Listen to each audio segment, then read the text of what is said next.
Tunaona kuna hatua kubwa zimepigwa. Hasa ukizingatia programu iko katika phase ya kwanza, lakini jitihada nyingi zimefanyika na serikali, zimefanywa na serikali na wadau mbalimbali katika kuhakikisha kwamba yale maazimio ambayo yako kwenye programu yametekelezwa. Tunaona huduma mbalimbali, kwa mfano swala la uratibu limewekewa mkazo, na uratibu huu kwenye ngazi ya kitaifa unaonekana ni mzuri zaidi, lakini bado tunaambiwa tunahitaji kufanya jitihada zaidi katika kuhakikisha kwamba hata uratibu katika ngazi ya vijiji na halmashauri pia unaboreshwa. Kingine tunaona watu wa huduma mbalimbali wamefundishwa kwenye masuala ya sayansi ya malezi, makuzi na maendeleo ya awali ya mtoto ili kusaidia kuboresha utoaji wa huduma. Lakini tunaona pia jitihada ambazo zinafanywa na serikali katika kuhakikisha kwamba umri husika wa watoto pia unawekewa mkazo katika kuhakikisha kwamba wanapata zile huduma stahiki za malezi ihali wakiwa wadogo.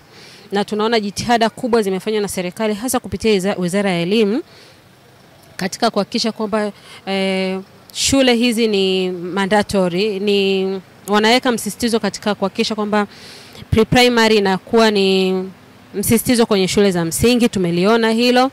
Swala la chakula mashuleni tumesikia taarifa zake, na tunaona idadi kubwa ya watoto ambao wanapata huduma kupitia mradi huo wa shule, chakula mashuleni. Ni jitihada kubwa kwa kweli zimefanyika. Japokuwa pamoja na mafanikio yote hayo ambayo tunayaona, bado tunahitaji kuwekeza msisitizo hasa kwenye upatikanaji wa huduma za malezi, makuzi na maendeleo ya awali ya mtoto kwa hawa watoto ambao wanazagaa tu, hawajapelekwa shuleni, kwa sababu bado tunaombwe kwenye utoaji kwenye vituo vya kulelea watoto mchana vya kwenye jamii. Vipo vituo lakini vingi ni private, na tunatamani Mtanzania yoyote mwenye umri huu wa kwenda kwenye vituo vya kulelea watoto mchana wapate fursa. Wanapataje sasa? Ni lazima kuwe na mwitikio wa wazazi na jamii kwa ujumla kuona umuhimu wa kuwekeza kwenye swala la malezi na hatimaye kuweza kuanzisha hivyo vituo kwenye jamii, lakini vile kuweza kuhakikisha kwamba watoto hawa pia wanapelekwa. Bado tuna changamoto, mtangazaji.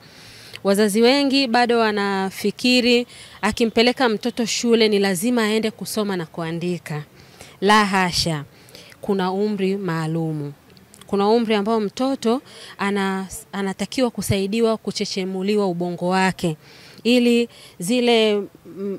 ile milango ya fahamu iweze kukua katika ukamilifu wake, haswa katika ukuaji wa ubongo. Kwa hiyo mtoto mdogo anapokwenda shuleni, tusifikirie tu kujua kuandika na kusoma. Tuangalie namna gani anaweza kushirikiana na wenzake, namna gani anaweza kuhimili misongo anapogombana na wenzake, anasaidiwa vipi kuweza kuachilia badala ya kubeba hasira na kumpiga mwenzie na kadhalika, anaweza kujimudu vipi atakapoenda kuanza darasa la kwanza. Zile skills, zile mbinu ambazo mtoto anapaswa kuwa nazo katika maisha yake zinajengwa mtoto huyu anapokuwa mdogo. Kwa hiyo ni swala la wazazi kuweza kuelimishwa, na nafikiri ni wito kwa wadau wenzangu kuweza kuhakikisha kwamba tunafanya jitihada za kikamilifu kuweza kuhakikisha kwamba pia tunafanya kazi kwa pamoja na serikali kuweza kuhakikisha kwamba elimu hii inatolewa kwenye jamii.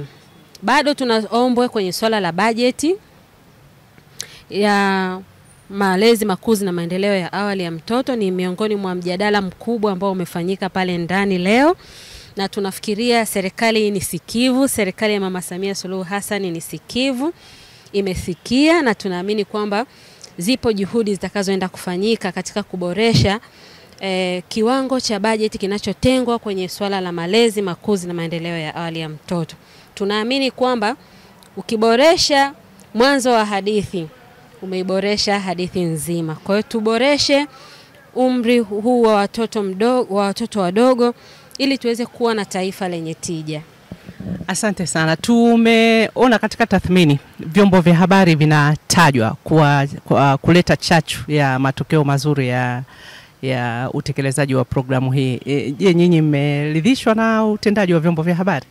Naam, tumeona jitihada kubwa kupitia mradi wa Mtoto Kwanza ambao unatekelezwa na ushirikiano wa wadau watatu, TechDen kwa maana ya pale ninapofanya kazi, lakini wapo umoja wa waandishi wa habari, umoja wa vilabu vya waandishi wa habari Tanzania UTPC, lakini tuna Children in Crossfire ambao ndio kiongozi wetu kwenye mradi huu.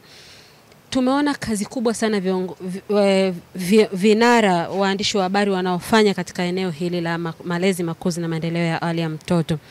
Kikubwa anachoweza kusema na kujivunia kwa waandishi wa habari, kwanza wamepikwa wakaiva kuweza kuelezea jamii kuhusiana na masuala ya malezi, makuzi na maendeleo ya awali ya mtoto. Wamepatiwa mafunzo haya ya sayansi ya malezi. Kwa hiyo elimu wanayoitoa kule kwenye jamii ni sahihi. Wanafanya marejeo makubwa kwenye sayansi ya malezi, makuzi na maendeleo ya awali ya mtoto. Na kwa kufanya hivyo wamejikuta wanaibua mambo mbalimbali ambayo ni kero kwa wananchi kuhusiana na masuala ya malezi, lakini kwa kuwa wao ni wataalamu sasa wanaibua, lakini pia wanatumika katika kuweza kusaidia kuielewesha jamii nini cha kufanya, wapi pa kwenda.